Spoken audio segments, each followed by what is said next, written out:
یہ بیوی بھی قریب ہے، یہ بیوی بھی قریب ہے، یہ بھی قریب ہے جیسے کبیر میں، لیکن اگر اقرب ہو جائے یعنی کوئی تقابل نہیں ہے، قرآن کہتا ہے میرے حبیب کہہ دو کہ ہم تم سے اجر رسالت میں کچھ نہیں چاہتے سوائے اس ایک عورت کی محبت کے جو آپ سے سب سے زیادہ قریب ہے، اقرب ہے۔ اب بتائیے شہزادی کونین، اب جو ہم ترجمہ کرتے ہیں اہل بیت نا، یہ مرادی ترجمہ ہے۔ قربا کا مطلب اہل بیت نہیں ہے، قربا کا صاف معنی یہ ہے کہ سب سے قریب کوئی ایک عورت، کبرا سب سے بڑی کوئی ایک عورت، صغرا سب سے کوئی ایک چھوٹی عورت۔ اب بتائیے جو اہل بیت کا ہم ترجمہ کرتے ہیں وہ اس لیے کہ اولنا محمد، اوسطنا محمد، آخرنا محمد، کلنا محمد، ایک کے لیے اگر ہو تو مراد سب ہوتے ہیں۔ اگر شہزادی کونین کی محبت مانی گئی ہے یعنی علی کی محبت، حسن کی محبت، حسین کی محبت، باقر کی محبت، جتنے ائمہ طاہرین علیہ السلام ہیں سب کی محبت اختیار کرنا ہے۔ یعنی قرآن میں طاہرہ کے لیے کہ ہم اس قریب ترین عورت کی محبت چاہتے ہیں، یہ آیت نہ سمجھ میں آتی اگر پیغمبر کی یہ حدیث نہ ہوتی فاطمہ تو بضعۃ منی، فاطمہ میرا ٹکڑا ہے۔ پیغمبر نے بتایا دیکھو کبھی بھی ٹکڑا سب سے زیادہ قریب و اقرب ہو سکتا ہے، باہر سے آنے والی بیویاں اقرب نہیں ہو سکتی، قریب چاہے جتنی ہو جائیں۔ یہ مجھے مسلمانوں سے المیہ ہے، یہ قرآن پہ غور کیوں نہیں کرتے؟ قرآن میں صاف طور پہ کہا گیا ہے صدیقہ طاہرہ کی محبت اختیار کرو۔ ایک آیت، دوسری آیت، صلوات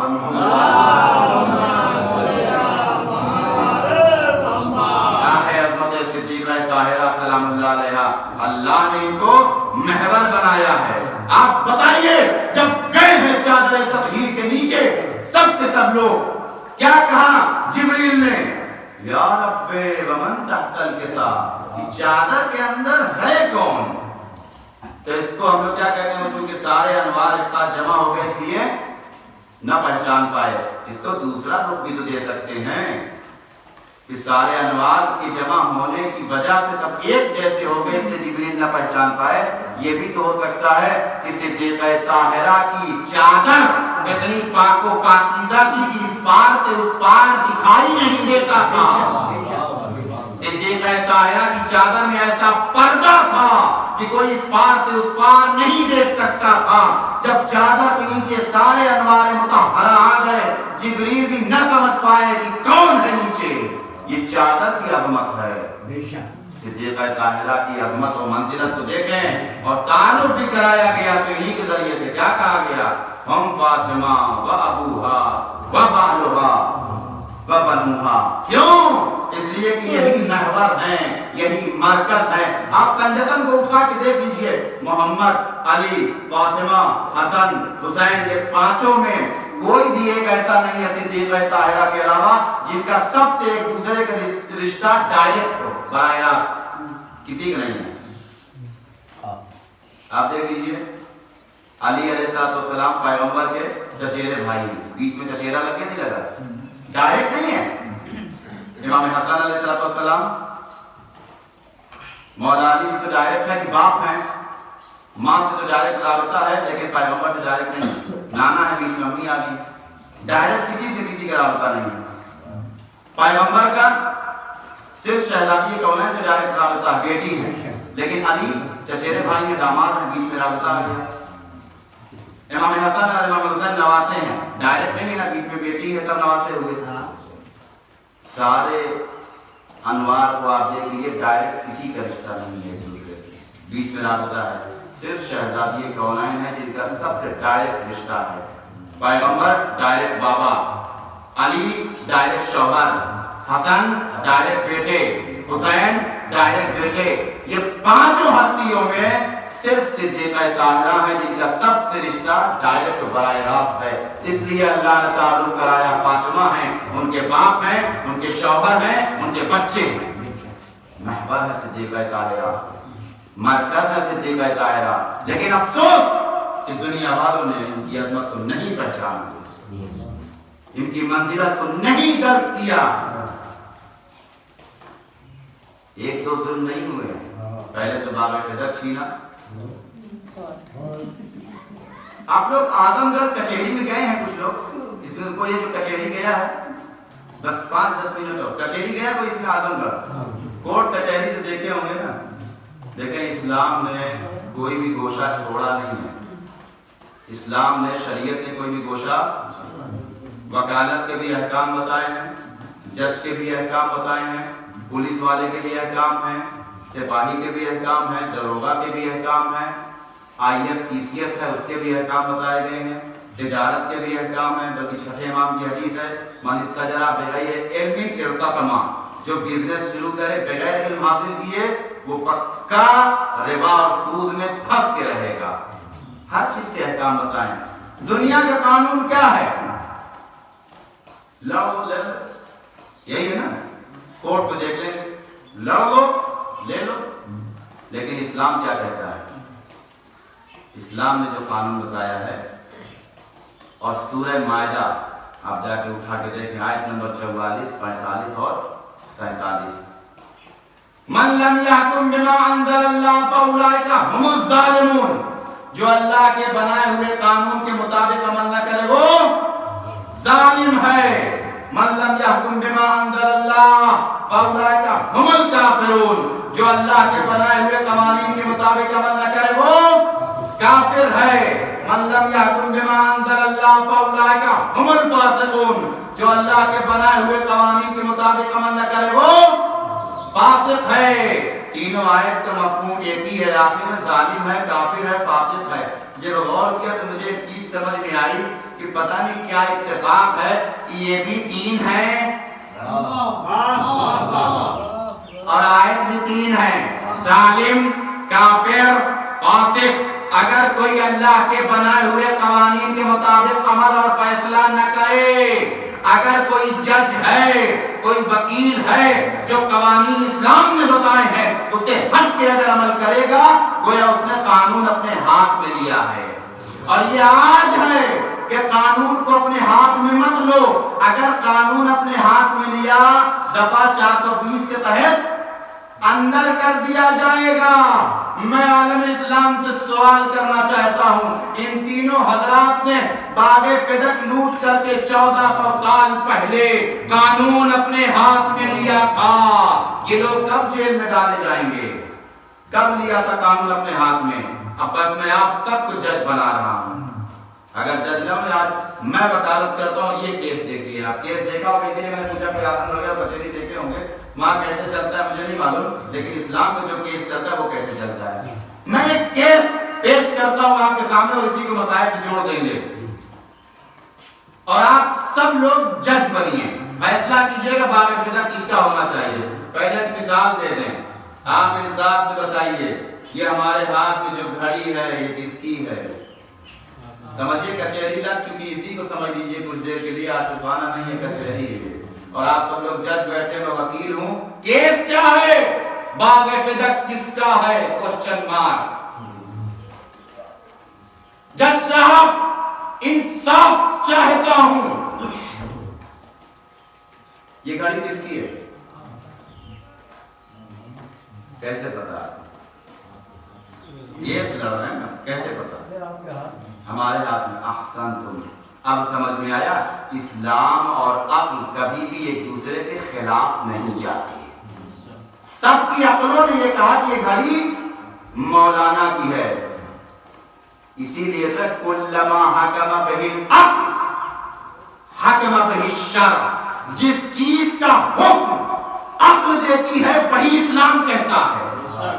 اسلام و شریعت عقل کے خلاف نہیں جا سکتے. اور جہاں کہیں پر بھی، بلکہ 8ویں امام نے کہا بھی ہے کہ دیکھو اگر پہچاننا ہو، کسی نے پوچھا، ابھی میں یہاں بیٹھا کر رہا تھا نا، سرسوں کا دانا اور چینی بالکل جو ہے مکس ہے. کیسے؟ امام نے ایک فارمولا بتایا، آپ بھی حدیثوں کو چھانٹ سکتے. یہ حدیثیں ہیں نا، اس کو آپ چھانٹ لیجیے کہ صحیح ہے غلط ہے. ایک قانون دے رہا ہوں آپ کو. اگر پہچاننا، امام نے کہا اگر کوئی حدیث یا روایت عقل کے خلاف جا رہی ہو سمجھ جانا وہ ہم نے نہیں کہا ہے، وہ ہم نے نہیں کہا ہے، وہ کسی اور نے گڑھ کے ہماری طرف منسوب کر کے واٹس ایپ کے اسٹیٹس پہ، فیس بک کی اسٹوری پہ لگا دیا ہے بدنام کرنے کے لیے، ورنہ تمہارے امام کبھی بھی عقل کے خلاف کوئی حکم نہیں دے سکتے۔ عقل کیا کہتی ہے؟ گھڑی ہماری ہے۔ ایک فارمولا کیا سمجھا؟ جو چیز جس کے ہاتھ میں ہوتی ہے اس کی مانی جاتی ہے، جو چیز جس کے ہاتھ میں ہوتی ہے۔ فرض کر لیجیے گھڑی اب کھول دیتا ہوں پول، مولوی صاحب کی تھی، چوری کیا ہوں، صحیح بات ہے، فرض کیجیے چوری کیا آپ نے، کیا مولوی صاحب ہم سے پٹک کے چھین سکتے ہیں؟ میں نے لفظ چھین اس لیے استعمال کیا کہ بارے پیدا کی چھینا ہی گیا تاکہ آپ قریب ہوتے رہیں۔ لوٹ سکتے میں کہہ سکتا تھا، لے سکتے تھے، لیکن چھیننا اس لیے۔ کیا مولوی صاحب چھین سکتے ہیں؟ پٹک کیا کہ انہوں نے چھین لیا تو دنیا والے کیا کہیں گے؟ ٹھیک کیا، ان کی گھڑی تھی لے لیا، کون سا غلط کیا؟ اسلام کہتا ہے مولوی صاحب نے غلط کیا، آپ چھین نہیں سکتے تھے، پھر گھڑی میری تھی کہ آپ دلیل دیتے۔ اگر آپ قریب ہوتے رہیے گا، اسی بات مسائل میں جوڑ دیتا ہوں، کیس کو سمجھیے گا۔ آج کا مسلمان کیوں نہیں سمجھتا یہ 1400 سال سے ہم کو گمراہ کیا جا رہا ہے؟ دلیل پیش کرتے کیا ہے؟ طارق صاحب یہ گھڑی جو ہے آپ نے چوری کیا ہے، آپ کی نہیں ہے کیا؟ یہ دیکھو رسید موجود ہے، شاہگنج سے خرید کے لے کے آئے، فوٹو موجود ہے، اور ہمارے لڑکے نے جو ہے فوٹو کھینچ کے اسٹیٹس پہ بھی لگایا تھا، ہماری نیو واچ کر کے، ابھی تک فوٹو گیلری میں سیف ہے۔ ہماری گھڑی نہ ہوتی تو فوٹو ہمارے پاس کیسے آتا؟ اس کا مطلب گھڑی ہماری ہے، دیکھو ٹائٹان کی ہے، فوٹو جو ہے رکھا ہوا ہے، ہمارے لڑکے نے مائی نیو واچ کر کے اسٹیٹس بھی لگایا تو فوٹو گیلری میں ہے، رسید موجود ہے۔ اور تو جانے دیجئے قاسم بھائی کے ساتھ ہم شاہگنج گئے تھے، کیا قاسم بھائی آپ کے ساتھ نہیں گئے تھے؟ ہاں گئے تھے، ہم ساتھی کے لیے تھے، گھڑی جو ہے ایک ساتھ خریدے تھے، دلیل ہو گئی، لے لو بھائی آپ کی گھڑی ہے۔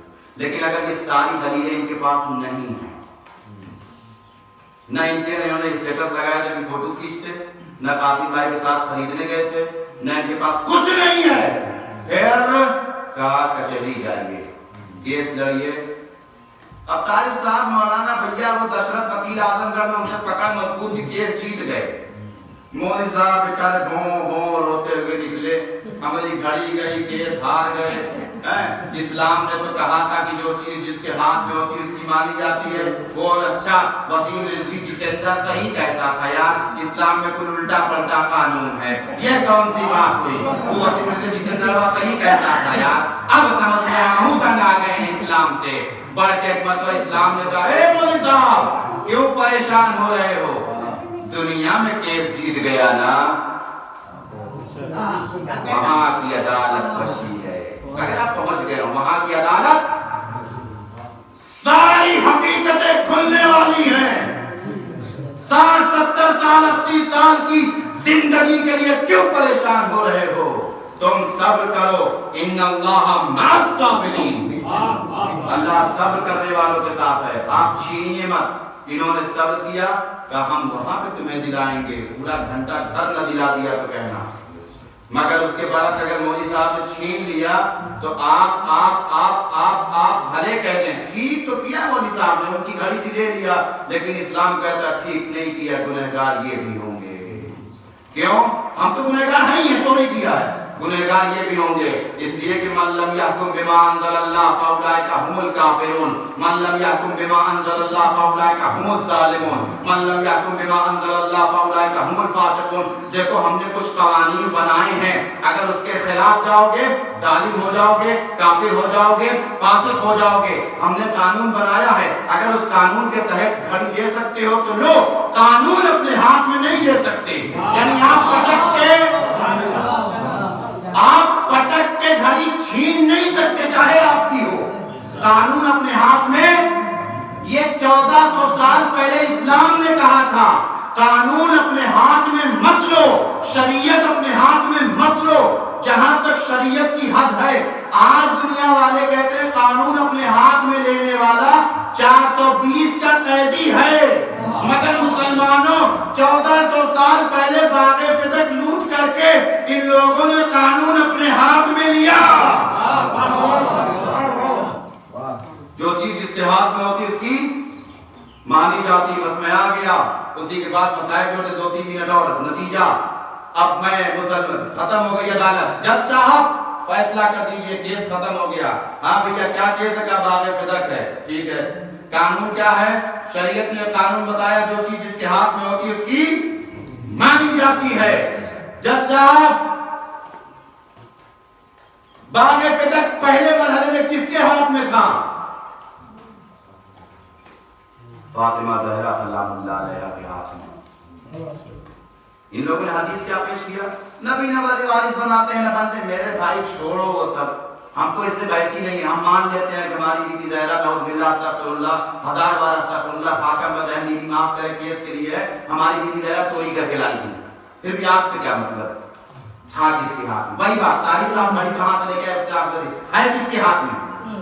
ہم چوری کر کے لے آئے بھیا، کہیں سے لے آئے ہے تو ہمارے ہاتھ میں نا. آپ دلیل دیجئے. شہزادی کمائن چوری کر کے بھی لائی تھی. اگر باغ فدق نہیں بھی تھا ان کا بابا، ان کے بابا نے نہیں بھی دیا تھا، تب بھی کس کے ہاتھ میں تھا پہلے مرحلے میں؟ اگر مان لیجیے نہیں تھا تو بی بی زہرا اور اللہ سمجھ لیتے نا، ہم لوگ سمجھ لیتے. آپ کو چھیننے کا حق کس نے دیا؟ ہمارا یہی سوال ہے جج صاحب کہ ان لوگوں نے باغ فدق چھینا کیوں؟ کس کا تھا؟ بی بی کا تھا کہ نہیں تھا وہ بات آئے گی. آپ بتائیے آپ نے چھینا کیوں بی بی زہرا سلام اللہ علیہا سے؟ جیسے مودی صاحب سے پوچھا جائے گا آپ نے گھڑی چھینا کیوں؟ آپ یا تو دلیل دیتے. اب سنیے اسلام کا قانون یہ ہے الیمین علی من انکر، قسم وہ کھائے گا جو انکار کرے گا. انکار ہم کر رہے ہیں نا، نہیں تمہاری نہیں ہے. والبینہ علی من ادعا، اور دلیل وہ پیش کرے گا جو دعویٰ کر رہا ہے. دعویٰ یہ کر رہے ہیں نا. اب بتائیے دعویٰ کون کر رہا تھا؟ بی بی کے ہاتھ میں باغ فدق. پہلے مرحلے میں کس کے ہاتھ میں تھا باغ فدق؟ بی بی کے ہاتھ میں تھا نا. یہ لوگ دعویٰ کر رہے تھے. آپ کو چھیننے کا حق کس نے دیا؟ آپ دلیل دیتے مگر تاریخ بتاتی کیس الٹ گیا. کیس الٹ گیا. ان لوگوں نے باغ فدق چھین کے بجائے اس کے کہ خود دلیل دیتے، بی بی زہرا سے دلیلیں مانگنے لگے، بی بی زہرا سے گواہ مانگنے لگے. وہ بی بی جو صدیقہ تھی اس کو اپنی صداقت کی دلیل دینا پڑا. واللہ میں جھوٹ نہیں بولتی. باغ فدق ان لوگوں نے چھین لیا.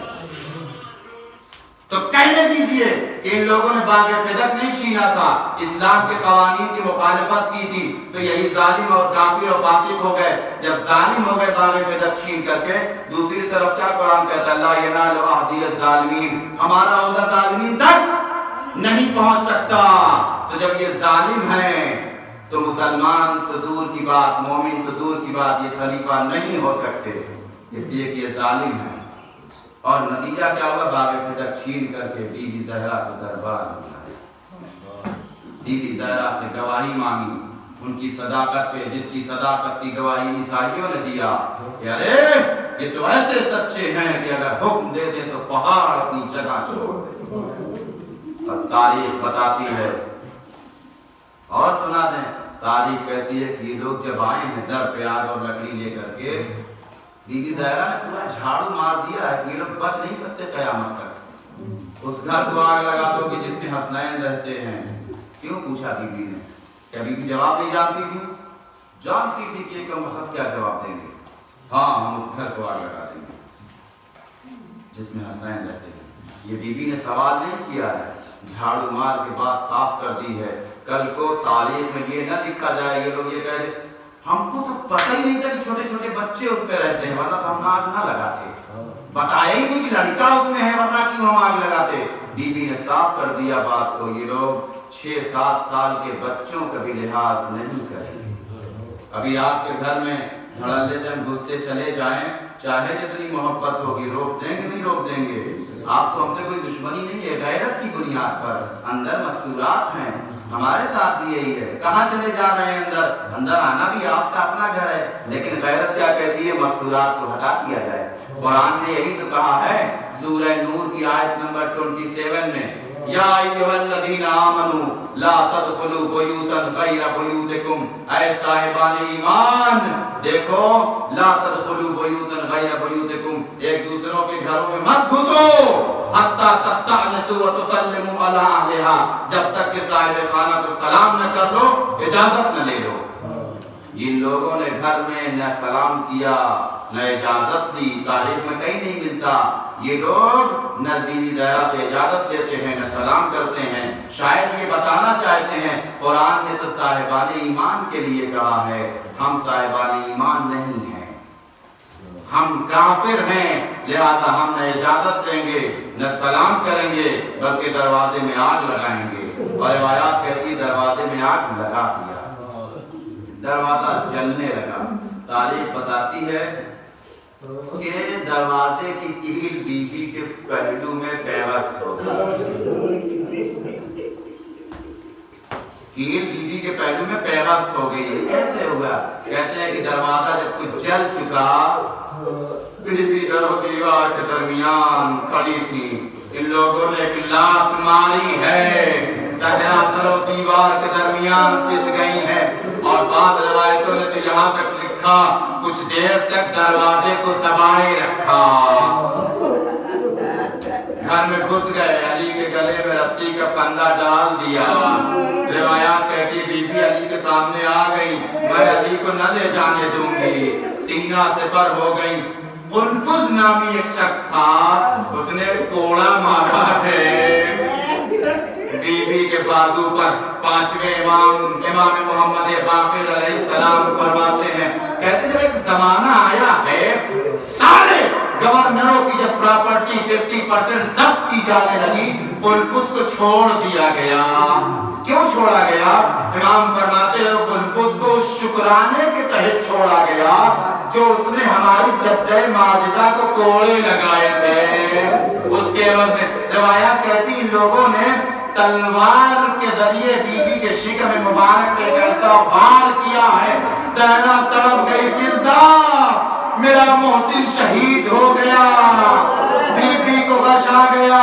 علی کو مسجد نبوی میں لے کر کے آئے ہیں، چاہتے ہیں کہ قتل کر دے.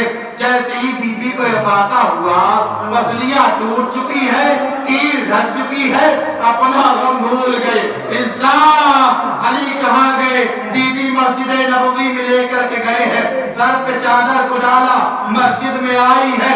علی کو چھوڑ دو ورنہ سر کے بال کھول دوں گی، بابا کا کرتا سر پہ رکھ لوں گی. روایات کہتی مسجد نبوی بلند ہونے لگی. اجر عمر سارا خدا کسی غم میں نہ رلائے سوائے غم اہل بیت کے. روایت کہتی مسجد نبوی بلند ہونے لگی. مولا کہتے سلمان زہرا کو روک لو ورنہ قیامت آ جائے گی.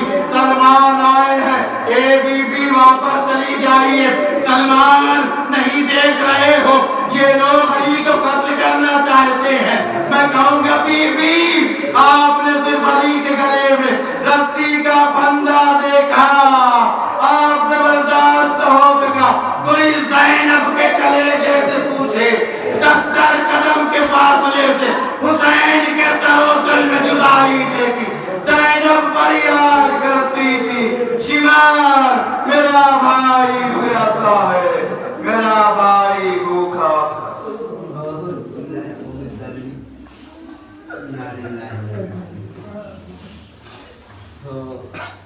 الا لعنت اللہ علی القوم الظالمین. سيعلم الذين ظلموا أي منقلب ينقلبون. إنا لله وإنا إليه راجعون. رضا بقضائه وتسليما لأمره.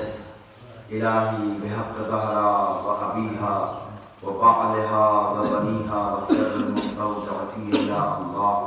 خدا تجھے واسطہ محمد آل محمد ہمارے اس مختصر سے عمل کو قبول فرما. یا اللہ تجھے واسطہ محمد آل محمد کا جو مقروض ہیں ان کے قرض کو ادا فرما. جو اولاد ہم نے اولاد عنایت فرما. جو بیمار ہیں بیمار کربلا کے صدقے میں شفا کامل و عاجل عنایت فرما. جو مشیاں ہیں جو قدرات دنیا کی جس کوشش و چکے میں ان کی جان مال عزت و آبرو کی حفاظت فرما. ہمارے امام کے ظہور میں تعجیل فرما. ان کے مخلص غلاموں میں شمار فرما. ربنا تقبل منی